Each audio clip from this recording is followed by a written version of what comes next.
Administration will no longer enforce a mask mandate on airplanes and mass transit after a federal judge in Tampa overturned the mandate that was just extended last week. Within hours today, all of the major carriers flying out of Tampa International, including American, United, and Delta, made masks optional, effective immediately. Reaction was mixed at our airports today, with some supporting the move, others strongly against it. The CDC still recommending that people continue to wear their mask in indoor public transportation settings. Extremely difficult. It was every 5 minutes, hey, put your mask on, hey, put your mask on. So much easier, better experience. I do think it's jumping the gun. I think that we have the numbers of cases of COVID are going up again, and I just really kind of think it's too soon. The Florida judge appointed by former President Donald Trump saying the mandate, quote, exceeds the CDC's statutory authority and violates the procedures required for agency rulemaking. This is obviously a disappointing decision. The CDC continues recommending wearing a mask in public transit. And this decision comes as the U.S. sees a rising number of COVID cases driven by Omicron subvariant BA2, with 34 states and territories seeing at least a 10% increase over the last week.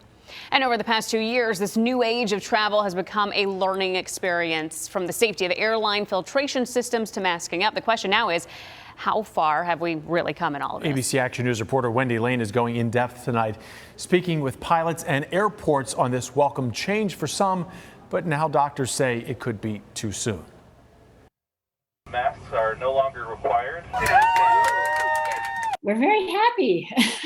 Jean-Pierre Carlin has been a pilot for more than 25 years. She currently works for JetBlue, but doesn't represent the company on any of her own opinions as a pilot. We all felt the effects of wearing the mask on us, the fatigue, the headaches, the irritation on the skin. But now the federal mask mandate for airlines and airports is over. A lot of smiling faces today. It's a mandate that Rick Piccolo, president of Sarasota Bradenton International Airport, has been advocating to do away with for months. Really is counterintuitive to most people. It's causing more disturbances. He says forcing passengers to still wear masks at airports was confusing to people, and Carlin agrees. Why do we have to do it here, but we don't have to do it anywhere else? And so I think most people have finally come to the conclusion that this was just silly. Carlin says especially on a plane, where the air filtration is better than nearly anywhere else. Airflow exchange rate is up to 20 times more than what you would see in a hospital operating room. And the HEPA filters, they're touted as removing 99.97% of pathogens and viruses. But Dr. Michael Tang, a professor at USF's College of Medicine, says taking away masks at airports right now is concerning, especially as the new COVID variant numbers are increasing in some parts of the country. With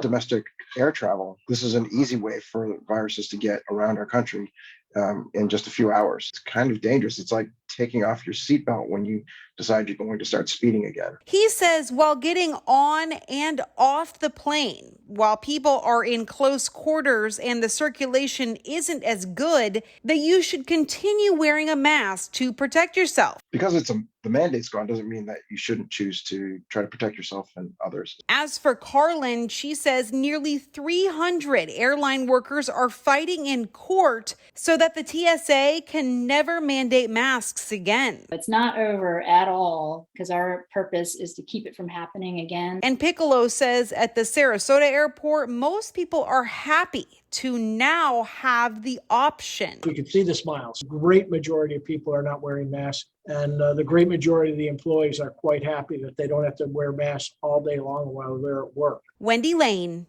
ABC Action News.